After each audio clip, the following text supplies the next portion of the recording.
When OPEC ministers descend on Vienna to decide oil production policy, their meetings are usually accompanied by displays of brotherhood between the men in charge of a third of global crude supplies.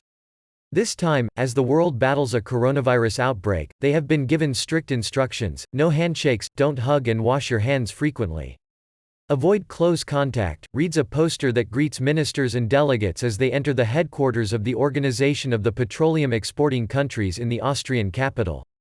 Avoid handshakes and hugs, it adds, and, to prevent any misunderstanding, it also shows an image of two stickmen embracing with a large, red cross next to it. As an additional safeguard, the number of delegates attending the OPEC meeting has been restricted and journalists have been barred from the OPEC building.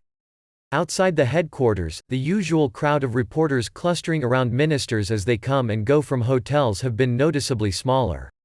Russian Energy Minister Alexander Novak and several OPEC ministers and delegates had their temperature checked before entering the OPEC headquarters on Wednesday.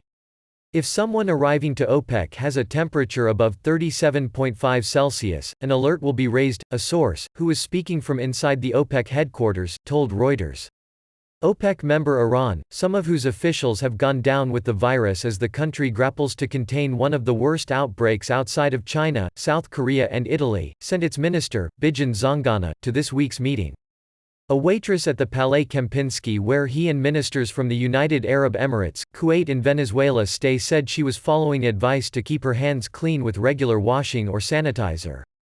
"That's all you can do," she said.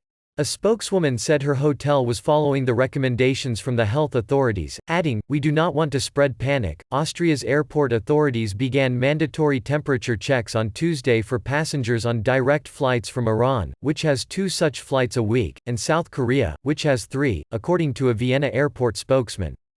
Health authorities in Lower Austria, the province where the airport is located, said temperatures of all passengers from Iran were checked on Wednesday and no cases were found.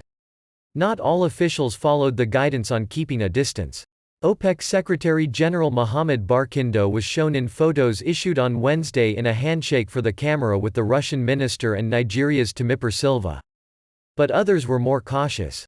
"I told people I won't be shaking hands with them," said one OPEC delegate.